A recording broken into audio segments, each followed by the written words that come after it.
বিসমিল্লাহির রহমানির রহিম।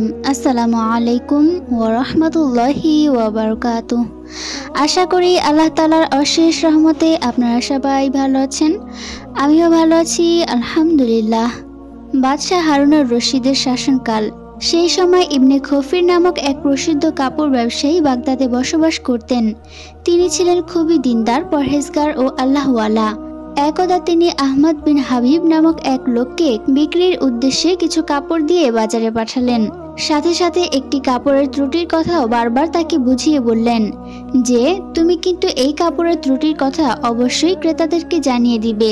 আহমদ বাজারে গিয়ে কাপড় বিক্রি করে সন্ধ্যায় ফিরে এলো। সে বিক্রিত কাপড়ের সমুদয় মূল্য ইবনে খরিফের হাতে দিয়ে বলল, আজকে ব্যবসা খুব ভালো হয়েছে, সবগুলো কাপড় একজনই নিয়ে গেছে। ইবনে খফির জিজ্ঞাসা করলেন, কার কাছে বিক্রি করেছো? কাপড়ের ত্রুটি সম্পর্কে তাকে অবহিত করেছে তো?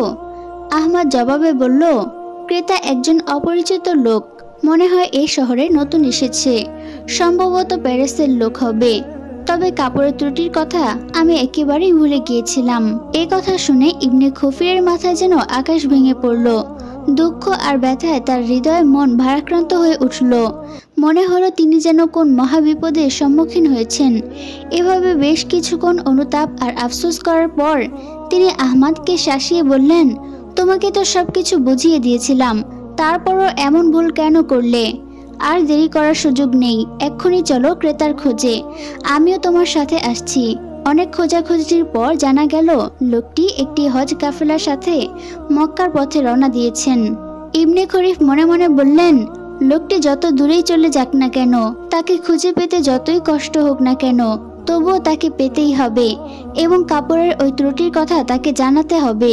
তিনি আহমদকে বললেন, যাও একটি দ্রুতগামী ঘোড়া নিয়ে আসো, আর লোকটির চেহারা সুরত কেমন তাও আমাকে বলো। ঘোড়ার ব্যবস্থা হলো।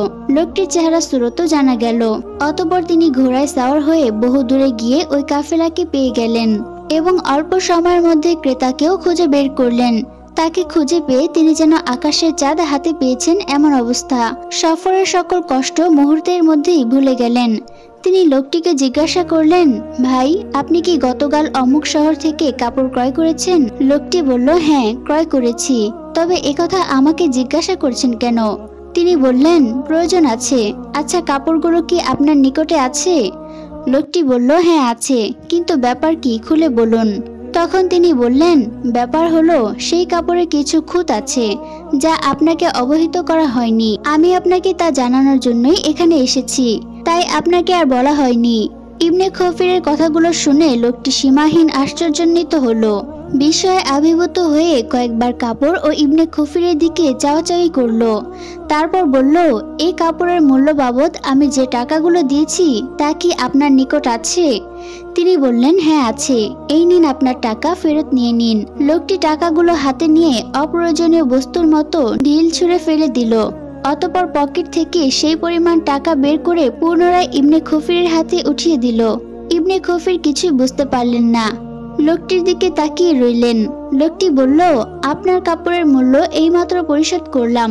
পূর্বে যে টাকা দিয়েছিলাম তা ছিল জাল টাকা।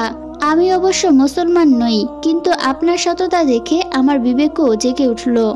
জাল টাকার পরিবর্তে আসল টাকা কেবল আপনার সততা ও সত্যনিষ্ঠার পুরস্কার স্বরূপই প্রদান করলাম। সুবহানাল্লাহ।